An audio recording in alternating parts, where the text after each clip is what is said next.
عطاء الحق قاسمی کی تحریر ایک غیر ملکی سیاح کا سفرنامہ لاہور۔ ان دنوں جو پاکستانی ادیب بھی بیرون ملک جاتا وہ واپسی پر سفرنامہ ضرور لکھتا۔ اس سے ہم نے یہ اندازہ لگایا ہے کہ جو غیر ملکی پاکستان آتے ہوں گے واپسی پر وہ بھی یقیناً ایک عدد سفرنامہ قلم بند کرتے ہوں گے۔ ہمارے ہاں کے بعض سیاح کسی غیر ملک میں گزارے ہوئے چند گھنٹوں میں ہی ان کی پوری تہذیب اور تمدن کا کچھا چھٹا کھول کر ہمارے سامنے رکھ دیتے ہیں۔ اسی طرح ممکن ہے بعض غیر ملکی سیاح بھی سپر ایکسپریس پر پاکستان کا ایک چکر کاٹنے کے بعد اپنے قارئین کو پاکستان کے عوام یہاں کی معاشرت کے بارے میں فیصلہ کن معلومات دے ڈالتے ہوں گے۔ سو ہم نے چشم تصور میں ایک ایسے غیر ملکی سیاح کا سفرنامہ ملاحظہ کیا ہے جس نے 1-2 روز لاہور میں قیام کیا اور پھر اپنے تاثرات ایک کتابی صورت میں پیش کر دیے۔ اس سفرنامے کا ایک باب آپ بھی ملاحظہ فرمائیں۔ سرخ فوج سے سامنا۔ جب میں نے لاہور ریلوے اسٹیشن پر قدم رکھا تو سرخ وردیوں میں ملبوس ایک ہجوم نے مجھ پر دعویٰ بول دیا۔ ان میں سے کوئی میرا دامن کھینچ رہا تھا اور کسی کا ہاتھ میرے گریبان پر تھا۔ میں نے پاکستان کے بارے میں سنا تھا کہ وہاں ان دنوں سوشلزم کا تجربہ کیا جا رہا ہے، چنانچہ سب سے پہلا میرا سامنا سرخ فوج کے ان سپاہیوں سے ہی ہوا، مگر ان کے چہرے زرد تھے، گال بچکے ہوئے تھے اور آنکھیں اندر کو دسی ہوئی تھی۔ ان میں بچے بھی تھے اور کمر خمید بوڑھے بھی۔ ان کے جسم لاغر تھے اور آنکھوں میں بے چارگی تھی۔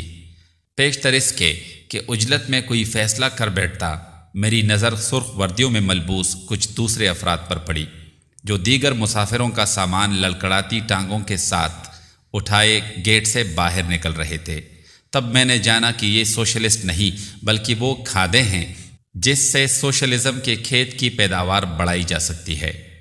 ان محنت کشوں کی قمیض پر فی فیئر 8 آنے لکھا تھا۔ بعد میں ایک پاکستانی دوست نے مجھے بتایا کہ انہیں استعمال کرنے والے انقلابیوں کی قمیضوں پر فی فیرا ایک غیر ملکی فیرا لکھا ہوتا ہے، ایک حیرت انگیز رسم۔ میرے لیے یہ باعث حیرت تھا کہ پاکستان میں عورتوں اور مردوں سے کئی زیادہ مردوں کو اختلاط کی آزادی حاصل ہے، کیونکہ میں نے بے شمار جوانوں کو دیکھا جو ایک دوسرے کی کمر میں ہاتھ ڈالے خرامہ چلے جا رہے تھے۔ اسی طرح میں نے مردوں کو عورتوں سے زیادہ سیکسی لباس میں ملبوس پایا۔ انہوں نے اسکرٹ قسم کی کوئی دھوتی پہنی ہوئی تھی جسے وہ اتنا اوپر اٹھا کر چلتے تھے کہ منی اسکرٹ بلکہ مائکرو منی اسکرٹ میں تبدیل ہو جاتی تھی۔ میں نے لوگوں کو برسرعام کسی ایسی دیوار کی طرف منہ کر کے جس پر گدھے کی تصویر بنی ہوئی تھی دھواں دار حرکت کرتے ہوئے پایا۔ کئی ایک لوگوں کو اس کام سے فراغت کے بعد اپنے محرک ہاتھ کے ساتھ ادھر ادھر ٹہلتے بھی دیکھا۔ اگلے روز میں نے اخبار میں ایک خبر پڑھی، شارع عام پر فحش حرکات کرتے ہوئے گرفتار۔ یقیناً وہ یہی لوگ ہوں گے۔ مرحوم کس طرح فوت ہوئے تھے؟ تعزیت کے لیے آنے والے لوگ مرنے والے کے کسی قریبی عزیز سے پہلے تعزیت کے کلمات کہتے ہیں اور پھر ان میں سے ہر کوئی یہ سوال پوچھتا ہے کہ مرحوم کس طرح فوت ہوئے تھے۔ دراصل یہ سوال تعزیت کا حصہ ہی سمجھا جاتا ہے۔ چنانچہ مرحوم کا وہ عزیز وفات سے 3-4 روز قبل کے واقعات، خصوصاً مرنے سے چند گھنٹے قبل کے واقعات پوری تفصیل سے سناتا ہے اور کسی ایک مقام پر پہنچ کر دھاڑے مارنے لگتا ہے۔ تھوڑی دیر بعد کوئی دوسرا شخص تعزیت کے لیے آتا ہے اور پوچھتا ہے مرحوم فوت کس طرح ہوئے تھے۔ چنانچہ وہ یہ داستان غم ایک بار پھر پوری تفصیل سے سناتا ہے اور مقررہ وقت پر پھر دھاڑے مارنے لگتا ہے۔ یہ سلسلہ اس وقت تک جاری رہتا ہے جب تک کہ تعزیت کرنے والے آتے رہتے ہیں اور پوچھتے رہتے ہیں کہ مرحوم آخر فوت کس طرح سے ہوئے تھے، حتیٰ کہ مرحوم کا وہ عزیز نڈھال ہو جاتا ہے اور پھر وہ ہر تعزیت کرنے والے کو آنکھوں ہی آنکھوں میں بتاتا ہے کہ مرحوم دراصل اس طرح فوت ہوئے تھے۔ مردوں کو فرائی کرنا۔ کسی محفل میں میری ملاقات ایک سوگوار شخص سے ہوئی جس کے والد فوت ہوئے کچھ عرصہ گزرا تھا۔ وہ اپنے والد کی وفات سے متعلق گفتگو کر رہا تھا اور کہہ رہا تھا پورے 9 من گھی خرچ ہوا ہے۔ اس سے میں نے یہاں یہ اندازہ لگایا کہ شاید یہاں مردوں کو تل کر دفن کیا جاتا ہے، لیکن بعد میں پتہ چلا کہ میرا یہ اندازہ درست نہیں تھا، کیونکہ متذکرہ شخص کا 9 من گھی چھیلم کی رسومات کی ادائیگی کے سلسلے میں خرچ ہوا تھا۔ حاضرین کو چوہارے مارنا۔ یہاں شادی کے موقع پر ایک رسم یہ ہے کہ نکاح سے فراغت کے بعد دلہا کے کوئی عزیز محفل میں موجود حاضرین کو چوہارے مارتے ہیں۔ اسے یہاں چوہارے لٹانا کہا جاتا ہے۔ ایک چوہارا میری ناک کو بھی لگا، جس کے باعث ناک کئی دن تک سوجی رہی۔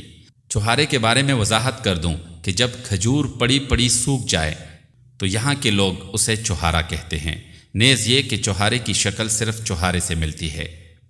جوتی چرانے کی رسم۔ اس موقع پر دولہا کی سالیہ اپنے بہنوئی کو جوتیاں اتار کر بیٹھنے پر زور دیتی ہیں۔ چنانچہ جب وہ جوتیاں اتارتا ہے تو موقع پا کر یہ سالیہ جوتی غائب کر دیتی ہیں۔ بعد میں اس جوتی کی واپسی کے لیے دولہا کو منہ مانگی رقم ادا کرنی پڑتی ہے۔ مجھے بتایا گیا کہ جوتی کو چرانے کی یہ رسم شادی بیاہ کے علاوہ جمعے کو مسجدوں کے باہر بھی ادا کی جاتی ہے، اور یہ رسم سالیاں ادا نہیں کرتی، ممکن ہے یہ رسم سالے ادا کرتے ہوں گے، تاہم میں نے اس ضمن میں کوئی تحقیق نہیں کی۔ حیرت انگیز صنعتیں۔ پاکستان کے متعلق میرا تاثر یہ تھا کہ یہ صنعتی طور پر بھی خاصا پسماندہ ملک ہے، چنانچہ یہ ابھی تک اس معاملے میں خود کفیل نہیں ہو سکا، مگر لاہور میں چند روز قیام کے دوران مجھ پر انکشاف ہوا کہ پاکستان میں صنعتوں کا جال بچھا ہوا ہے، بلکہ یہاں ایسی صنعتیں موجود ہیں جو ابھی تک تمام تر ترقی کے باوجود یورپ وغیرہ میں بھی قائم نہیں ہو سکی۔ چنانچہ ایک دوست نے ان کی تفصیل بتاتے ہوئے صنعت اشتقاق، صنعت شعبہ اشتقاق اور صنعت طباق وغیرہ کا نام لیا۔ ان بڑی صنعتوں سے منسلک اس نے اسمال انڈسٹریز کی تفصیل بھی بتائی، جو ایک اور صنعت تجنیس کے تحت قائم ہے، مثلا تجنیس تام مماثل اور تجنیس تام مستوفی وغیرہ۔ میرے لیے یہ بالکل نئی صنعتیں تھیں، چنانچہ میں نے اپنے دوست سے اس ضمن میں استفسار کیا تو اس نے بتایا کہ صنعت اشتقاق سے مراد کلام میں ایسے الفاظ کا جمع ہونا ہے جو ایک ہی مادہ یا مصدر یا مشتق سے ہو۔ اسی طرح اس نے دیگر صنعتوں کے بارے میں بھی تفصیل سے بتایا، لیکن اس کے باوجود میں ان صنعتوں کی نوعیت نہ سمجھ سکا۔ تاہم میں نے اس سے پوچھا کہ ان صنعتوں کی بدولت کتنے لوگوں کو روزگار حاصل ہے، تو دوست نے کہا ان صنعتوں سے بے شمار شاعر وابستہ ہیں اور تمام بے روزگار ہیں۔